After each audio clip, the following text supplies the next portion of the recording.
Welcome to Monday Morning Reaction presented by Max. I'm Mitch.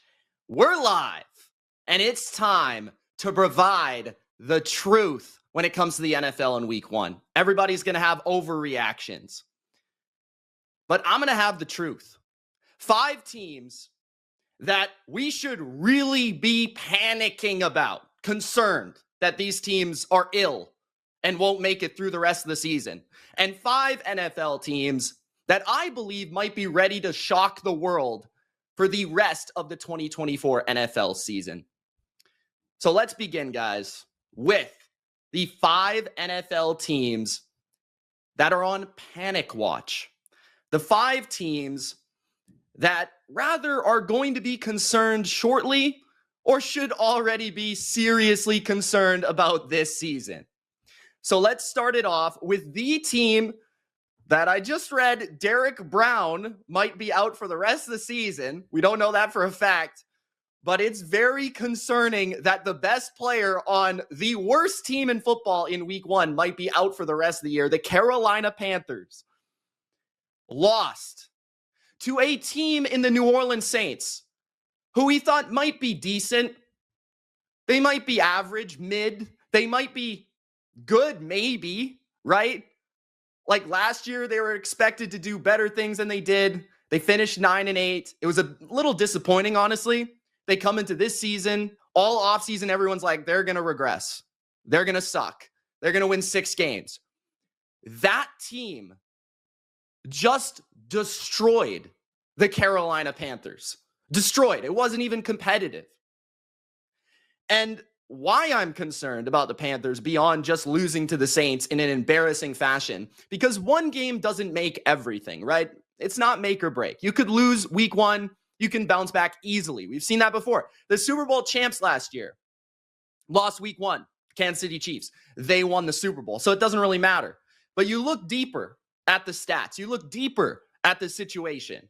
Is this the worst first overall pick we have ever seen? When you also relate it to who got picked after him. Bryce Young just does not appear to be an NFL starting quarterback in any way, shape, or form. And I don't think I'm over-exaggerating, overreacting. It's not like the Panthers didn't go out and trade for a wide receiver in Deontay Johnson who can get open, is known as one of the best route runners and separators in football. They did that. It's not like he doesn't have a veteran receiver from the slot who can catch the ball like Adam Thielen. It's not like he didn't have an addressed offensive line, 2 guards. One of them paid like $100 million this offseason.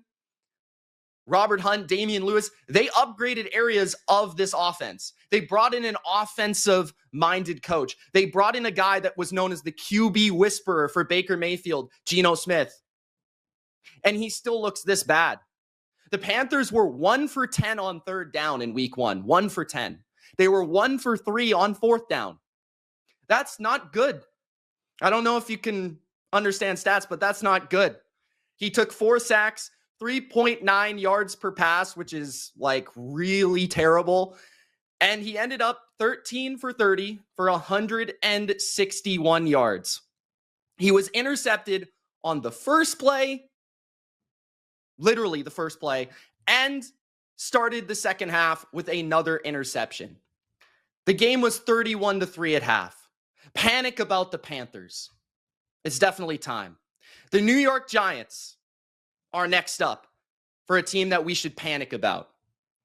Daniel Jones, we're going to just continue with the quarterbacks, right? Daniel Jones, Giants fans were already panicking about Daniel Jones. Now it's like severe. Like people are absolutely outraged that he's even on the field for the New York Giants right now. Daniel Jones sucks, but not only does Daniel Jones suck, the New York Giants suck. Their defense, which they added Brian Burns to the front 7 with Dexter Lawrence, and everybody's excited, right? Kayvon Thibodeau, they've got the pieces. They were awful. They did not force an incompletion until 1 minute and 15 seconds left in the first half against Sam Darnold. And many of those New York fans have watched Sam Darnold play football before. That's horrible. And you look at Daniel Jones, 52.4% completion, 22 for 42, a 44 passer rating, a 4.4 yards per attempt, 186 yards. He added a number one receiver in Malik Neighbors, who is the only relevant element of this team. The Giants are going to be dreadful. They'll be in competition for the first pick in the NFL draft. A 1 pick six, another interception. Daniel Jones might lose his job in short order in New York. So the Giants also panic. Next, we've got the Cincinnati Bengals. The Bengals played my team, the New England Patriots. I don't know if you guys can tell that I'm a Patriots fan. And I'm genuinely surprised sitting here on a Monday morning reaction that the New England Patriots are 1-0. So the biggest issue and the reason you should slightly panic is that the Cincinnati Bengals literally had the NFL say, okay, Joe, okay, Zach, okay, Bengals, which team in the NFL out of every team in the sport do you want to play in the first week so we can get you to 1-0? And they examined the list. They looked up and down, and they saw the New England Patriots. Jacoby Brissett at quarterback, new head coach, terrible receivers, terrible offensive line, couldn't block a soul in the preseason, and they said, the Patriots, we want that team. And let's make it at home, too. And what do?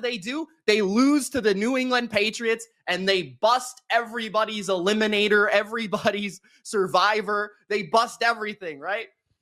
Like, that's terrible, man. You watch this game, Joe Burrow was conservative. Joe Burrow was panicked in the pocket. The offensive line couldn't hold up against the Patriots pass rush. Christian Gonzalez had, Jamar Chase on Gonzalez Island at this point. That's what we're calling it. The other side of the football, the Bengals couldn't get a stop. They couldn't get off the field. They couldn't tackle Ramondre Stevenson, who had 118 yards after contact, which is absolutely ridiculous. There's one stat that was interesting. 16 of Burrow's first 20 pass attempts were within 5 yards of the line of scrimmage.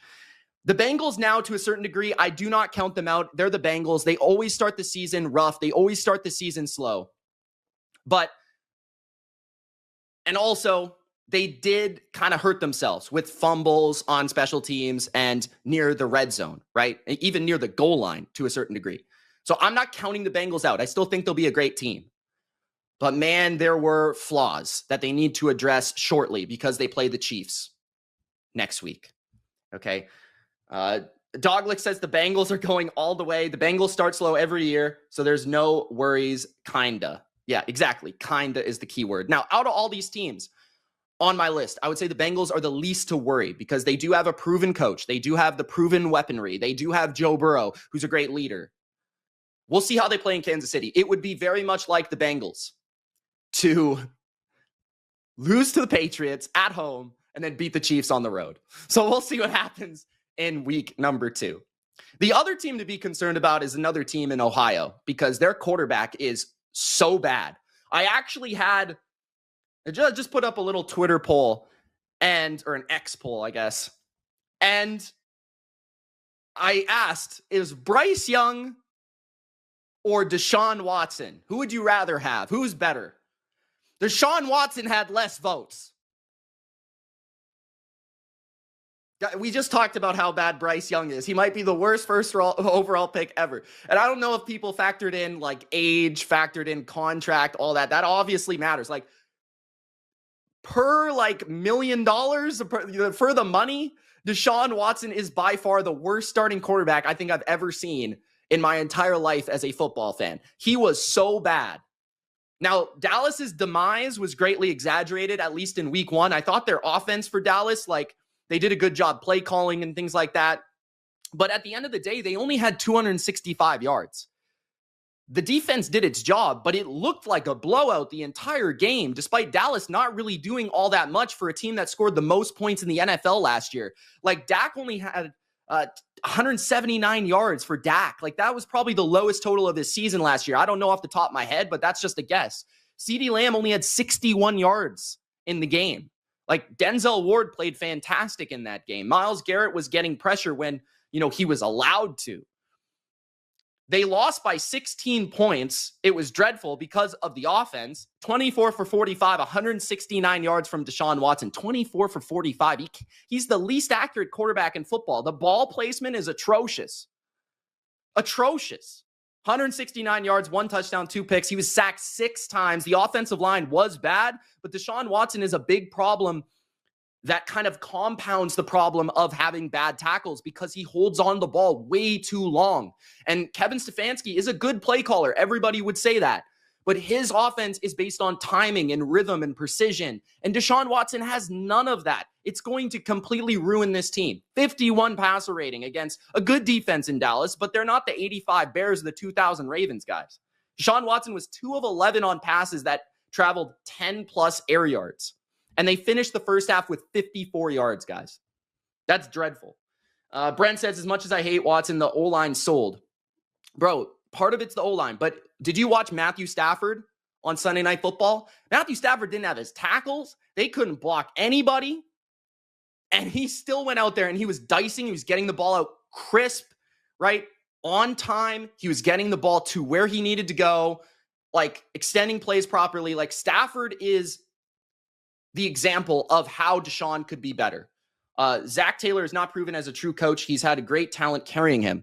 Well, I think he would argue that, and I would argue that going 9-8 and the finish that he had last year without his franchise quarterback is pretty proven. Like having an above 500 record is pretty proven in my opinion.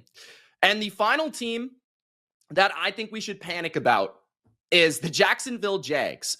Now, I'm not saying we should say that they're like done, they're lost, they're completely forgotten about for the rest of the season. But I would say that Jacksonville, they should be concerned about who they think their quarterback is.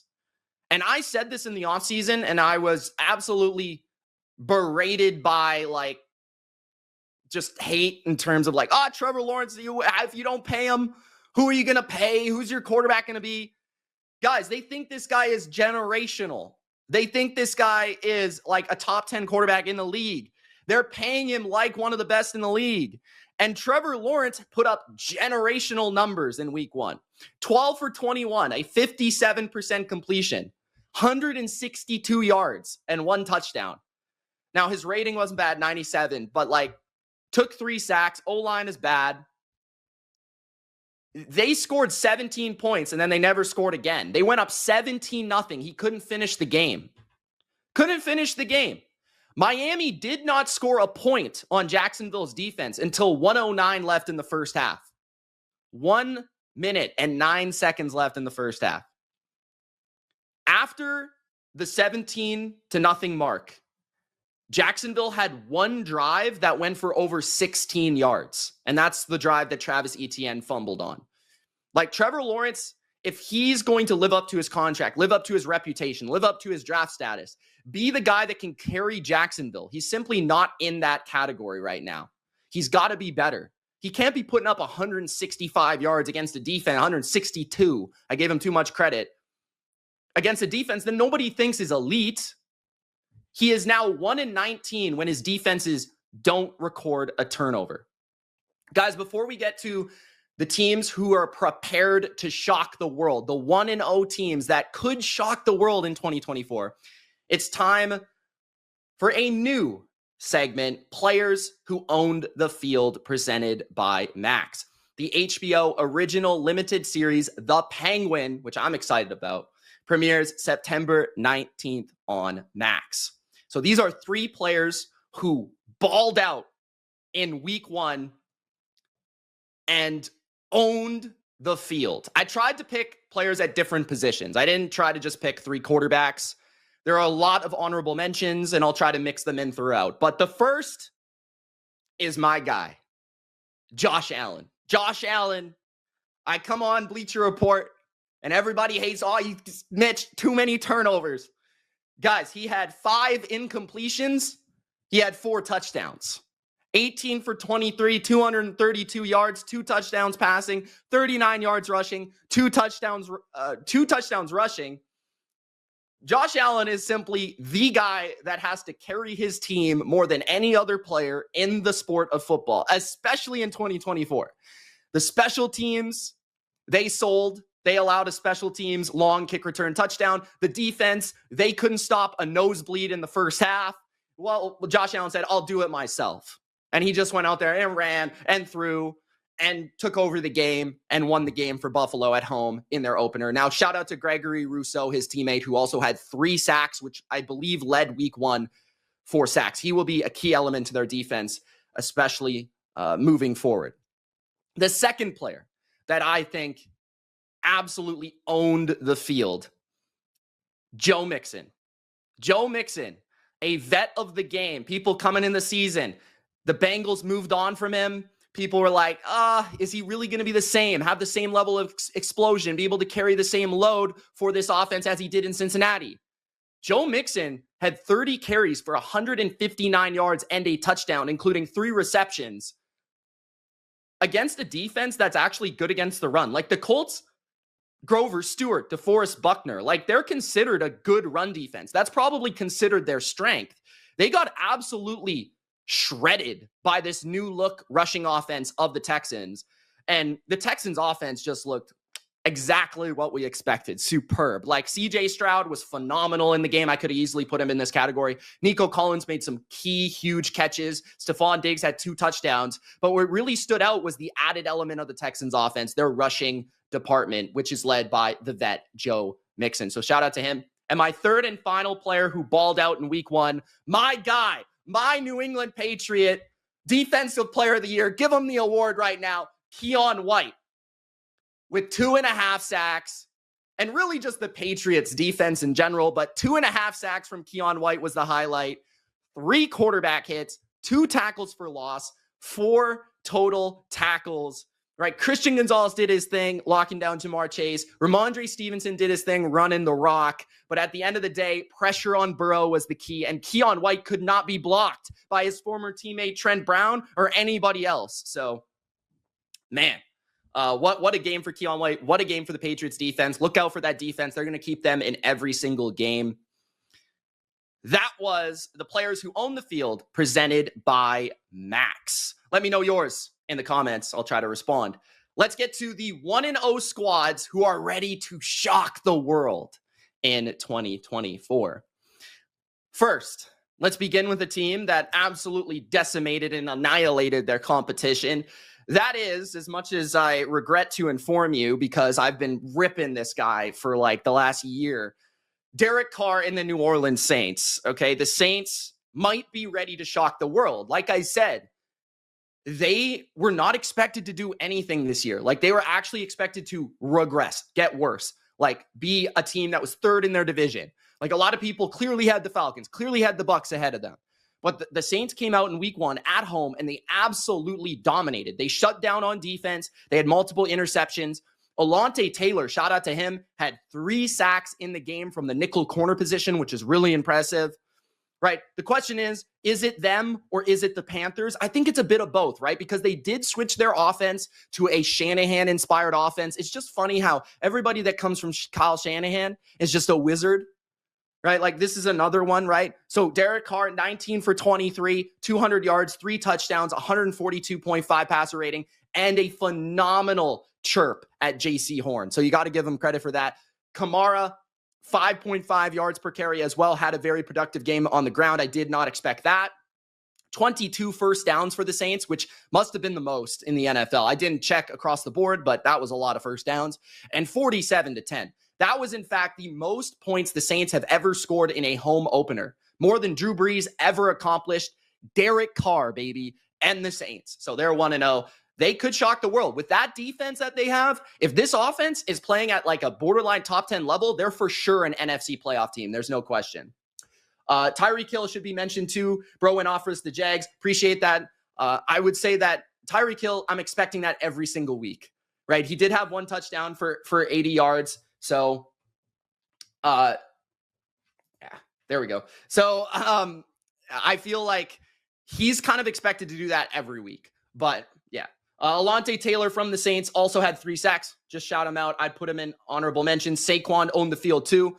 Yeah, I wanted to more so kind of highlight the guys that played on Sunday. So I didn't as much look at the Friday, Thursday games, although Saquon was definitely the highlight of Friday night for sure. 3 touchdowns with the Eagles. Looked more explosive, faster than he did last season. The next team that I thought really was impressive and could shock the world this year is Sam Darnold and the Minnesota Vikings, man. The Minnesota Vikings, just all the way around. Like, I think last year their defense took a ton of strides forward, and I thought their defense looked even better than last year, right? With some added additions like Andrew Van Ginkel, who was on my top 32 edge rusher list here on Bleacher Report, who nobody really had on their top 32. But it's because this guy's a baller, bro. Like, he had a pick six, he had a sack. So I'm going to pat myself on the back there. Andrew Van Ginkel already doing big things in Minnesota with Brian Flores, as expected. Sam Darnold, we knew he always had talent. We've seen it in flashes and spades before. But in Minnesota, in this game, he wasn't throwing incompletions. Like, at one point, he wasn't throwing an incompletion. He was 19 for 24, 208. He did throw an interception, but he did have 2 touchdowns. Justin Jefferson, had one of those touchdowns, of course. Aaron Jones, I thought, was really impressive. Now, the problem with Aaron Jones is, can Aaron Jones hold up? Can he stay healthy for an entire season or a stretch of the season? I feel like Chandler can also replace him if need be, but Aaron Jones was very good. 14 for 94, 1 touchdown, 2 catches. So yeah, the Vikings looked good at quarterback. They looked good protecting the quarterback against what is expected to be a good pass rush in the Giants. They allowed him to be clean, and Darnold was very crisp on his passes and very accurate, which is something he's always struggled with. His footwork, his mechanics. That was something that was a lot more, consistent for him, because usually he'll throw the ball into the stands at times, but he was very much on point. And I thought the defense dominated. The front seven dominated. They gave Daniel Jones a ton of fits. Stephon Gilmore helping out in the secondary. Harrison Smith had an interception. So Vikings, fantastic there. Then we've got the third team that is 1-0 and ready to shock the world. That's right. I know you don't want to hear it, but you're going to have to hear it. The New England Patriots, baby, are 1-0. And, I was talking to producer Ian here, and I was saying, I think, kind of a tough schedule, but 16-1, not out of the realm of possibility. We're going straight to the Super Bowl after the week 1 performance. Defense, we already know, top in the league. I just felt like, all kidding aside, I felt like the Patriots, they just looked much more organized. Like, they looked organized on offense. This is crazy to say because they used to have Bill Belichick as their coach. But when you look at key elements of their team, like offensively, I thought their scheme was much better. Their run blocking, their zone blocking outside was much better. Stevenson, the way he was hitting those holes, bouncing in and out of those cuts, phenomenal stuff. The special teams, I thought, played great. Like, we actually have a kicker in Joey Sly who kicks and makes the field goal. Like, oh my goodness. And we have a quarterback who can escape a little bit, actually make a play every once in a while. And it just felt like the spacing of the offense was better. The run game was better, like everything about the offense. So shout out to Alex Van Pelt. I know the Patriots only scored 16 points, but that's very promising. And I personally believe that they're playing their second best quarterback right now. So, I feel like the sky is the limit for the offense in terms of this could get a lot better than expected. The defense, we already knew was going to be good, but they had 2 turnovers, 224 yards. They limited Joe Burrow, Jamar Chase, and the Bengals to 4 for 11 on 3rd down. Burrow only had 164 yards. Chase only had 19 yards against Christian Gonzalez, but 66 yards overall, which is still productive. So the Patriots, they just looked organized. They looked good on all 3 phases. They forced turnovers when they needed to. They came up with the plays to win. So shout out, Pats. The Tampa Bay Buccaneers. The Tampa Bay Buccaneers absolutely are a team that I think can shock the world, because I think they were one of the most underrated teams in the NFL this offseason. Everybody was hyping up the Falcons, and that's also the same thing I could say about the Saints, right? Which I said earlier. But Tampa's legitimately won this division, 3 or 4 years in a row? They've won a Super Bowl in 2020. There's many of those players still on this team, believe it or not. Todd Bowles is still that coach that was the defensive coordinator at that time, right? They were like a juggernaut in 2021 before injuries hit them with Tom Brady. They come back in 2023 with Baker Mayfield. They have a nice run. They destroy the Eagles in the playoffs. Nobody believes in them in 2024. And they go out and they just decimate the Commanders. Like, Baker Mayfield, 24 for 30, 289, 4 touchdowns, 146.4 passer rating. Ridiculous game for Baker. I think right now he's honestly the most underrated quarterback in the league, just in terms of his accuracy, the way that he goes through reads, the way that he works the pocket, his savviness to extend plays, his arm strength is underrated. Baker's a good leader. Everything about him right now to me screams underrated, needs more appreciation. And of course, Mike Evans and Chris Godwin came through. Chris Godwin looks a lot better than last year, 8 for 83 for a touchdown. Mike Evans, of course, incredible grab in the end zone for a touchdown, but 5 for 61 and 2 tutties as well for Mike Evans, who's a Hall of Famer. No doubt about it. I also thought Rashad White and Bucky Irving looked good. And the biggest thing of importance for the Bucs, I thought their O-line looked better than last year and previous seasons. I thought Graham Barton was a huge addition at center, which actually helped their run game, which has been terrible the last couple of years. They faced the Lions. So we'll see if it was really just the Commanders' defense, which is maybe the worst in the league. It was last year. Or if it's really legit that the Bucs can move the ball and score on anybody. But the Bucs play the Lions, still kind of a suspect secondary, but their fellow, a former Super Bowl champion, Carlton Davis. So we'll see how they perform against the Lions in a rematch of the playoffs. And Christian Gonzalez is a beast, says Coach Laxer. New York Giants need prayers. Pray for the Giants. I wonder how the Browns feel now after letting Baker go. Hayden says, yeah, man, I mean, terrible decision at this point, right? Like, I actually think, though, Baker is better with Tampa. And the reason I say that is not to go on too far of a tangent, but I feel like the way that the Bucs offense is designed in terms of the spread element of it, instead of the under center run game element, I think he's better in that setting than he was in Stefanski's offense. But that's just a personal take. The fifth and final team that I think is ready to shock the world is the team that does it every year.